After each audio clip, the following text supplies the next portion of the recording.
So good evening students.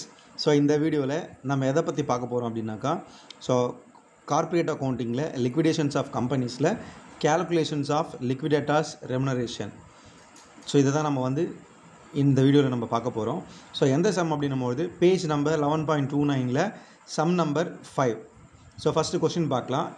Liquidator is entitled to receive remuneration at 2% of the assets realized and 3% on amount distributed among the unsecured creditors. The asset realized rupees 70 lakhs against which payment was made as follows. So கீழே பார்த்தீங்கன்னாக்கா so எதெல்லாம் payment அப்படின்றத கொடுத்துருக்காங்க இதில். So liquidation expenses rupees 50,000, preferential creditors rupees 1,50,000, secured creditors 40 lakhs, unsecured creditors 30 lakhs. So calculate the total remuneration payable to the liquidator.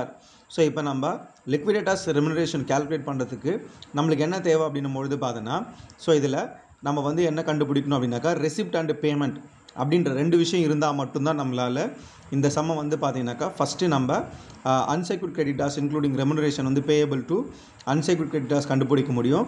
So அது கண்டுபிடிச்சா மட்டும்தான் நம்மளால் டோட்டல் லிக்விடேட்டர்ஸ் ரெமுனரேஷனும் ஐடென்டிஃபை பண்ண முடியும். ஸோ இப்போ ஃபஸ்ட்டு அதுக்காக நம்ம தெரிஞ்சிக்க வேண்டியது என்ன அப்படின்னாக்கா ஸோ ரெசிப்ட் அண்ட் பேமெண்ட்டு தான். ஸோ இதுதான் அந்த ஃபார்மெட்டு.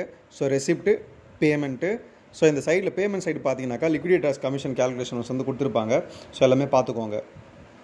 பார்க்க வேண்டியது என்ன அப்படின்னாக்கா so calculations of amount available to the unsecured creditors. So first பாருங்கள் இதில். ஸோ நம்ம வந்து பார்த்தோம்னா first calculations of amount available to unsecured creditors வந்து நம்ம ஐடென்டிஃபை பண்ணணும். ஸோ இதில் ஃபஸ்ட்டு இது என்ன அப்படின்னாக்கா ஃபார்முலா அப்படின்னும் போது receipt minus payment. So already பார்த்தீங்கன்னாக்கா நம்ம அதில் கொடுத்துருக்கோம் அதில். So total assets realised. So total assets realised பார்த்தீங்கன்னாக்கா ஆல்ரெடி கொஸ்டினில் வந்து 70 lakhs கொடுத்துருந்தாங்க. ஸோ அந்த 70 lakhs அப்படியே நம்ம வந்து என்ன பண்ணிட்டோம்னாக்கா மென்ஷன் பண்ணியாச்சு. Less payment. ஸோ பேமெண்ட்டில் எதெல்லாம் வரும் அப்படின்னும்பொழுது பார்த்தீங்கன்னாக்கா so liquidation expenses 50,000. So already கொஸ்டினில் கொடுத்தது தான். Preferential creditors 1,50,000. ஸோ அதுவும் நம்மளுக்கு வந்து கொஸ்டினில் கொடுத்துருக்காங்க. செக்யூர்டு கிரெடிட்டார்ஸ் ஸோ அதுவும் பார்த்தீங்கன்னாக்கா 40 lakhs. இதுவும் கொஸ்டினில் இருந்துச்சு. ஸோ நம்ம இது வரைக்கும் மென்ஷன் பண்ணது எல்லாமே பார்த்தீங்கன்னா கொஸ்டினில் வந்து டேரெக்டாக கொடுத்தது தான். ஸோ இப்போ இங்கே 2% கமிஷன்ஸ் ஆன் அசெட் ரியலைஸ்டு அப்படி இருக்குது தெரியுமா. ஸோ அதை எப்படி வந்து நம்ம ஐடென்டிஃபை பண்ணோம் அப்படின்னாக்கா ஸோ பேமெண்ட்டில் ஆல்ரெடி அவங்க என்ன பண்ணியிருப்பாங்க அப்படின்னாக்கா அதில் 2% கமிஷன் அப்படின்றது வந்து பார்த்தோன்னா அது ஆல்ரெடி ஃபார்மெட்டில் இருந்தது தான். ஸோ இப்போது நம்ம எதில் வந்து அந்த 2% கண்டுபிடிக்கிறோம் அப்படின்னும்பொழுது பார்த்தோன்னா 2% commission on asset realised. So அதாவது அசெட் ரியலைஸ்டு கொஸ்டினில் பார்த்தீங்கன்னாக்கா 70 lakhs ஆல்ரெடி இருக்குது.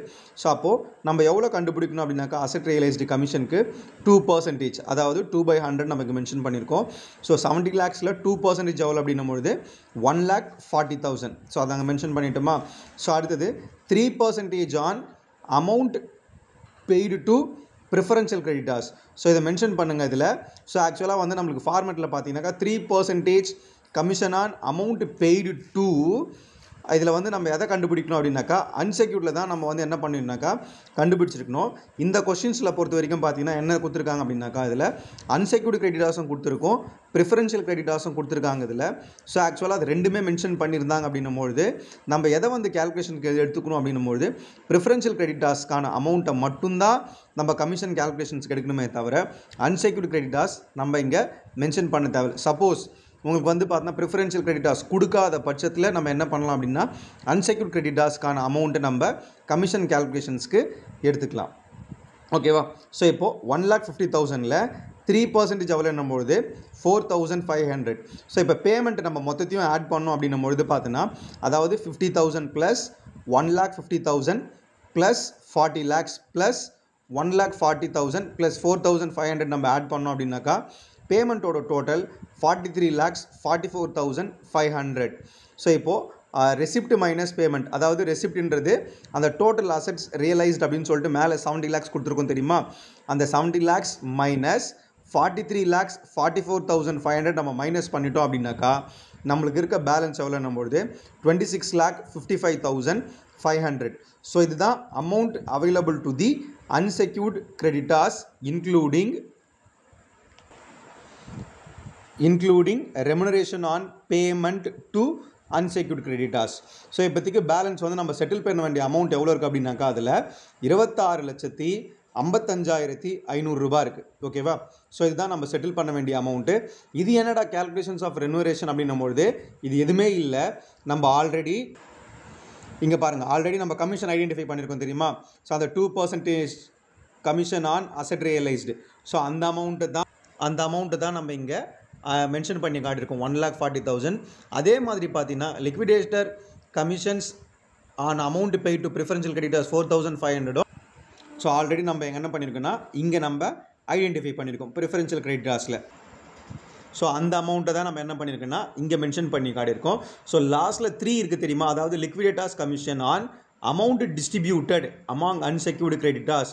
அதாவது நம்ம ரெசிப்ட் மைனஸ் பேமெண்ட்டை வந்து 26,55,500 மென்ஷன் பண்ணி காட்டியிருக்கோம்ல, கண்டுபிடிச்சிருக்கோம்ல. அதுக்காகத்தான் நம்ம என்ன பண்ணியிருக்கோம் அப்படின்னாக்கா இங்கே நம்ம அன்செக்யூர்ட் கிரெடிட்டார்ஸுக்கு டிஸ்ட்ரிபியூட் பண்ணியிருக்கோம். அதாவது 26,55,500 இன்டூ 3/103. அதாவது அந்த 103ன்றது என்ன அப்படின்னாக்கா லிக்விடேட்டருக்கு நம்ம கமிஷன் கொடுக்கும்பொழுது பார்த்தீங்கன்னாக்கா ஸோ ப்ரீமியம் பேசிஸில் மட்டும்தான், அதாவது எக்ஸஸாக மட்டும்தான் நம்மளுக்கு என்ன பண்ணுவோம் அப்படின்னாக்கா கமிஷன்ஸை வந்து அவங்களுக்கு கொடுப்போம். ஸோ அப்போ 26,55,500 இன்டூ 3/103 அப்படின்னும்பொழுது 77,345. ஸோ இப்போ 1,40,000 ப்ளஸ் 4,500 ப்ளஸ் 77,345 நம்ம மூணுத்தையும் ஆட் பண்ணோம் அப்படின்னாக்கா நம்மளுக்கு டோட்டல் லிக்விடேட்டர்ஸ் ரெமுனரேஷன் கொடுக்க வேண்டிய அமௌண்ட் எவ்வளோ அப்படின்னா 2,21,845.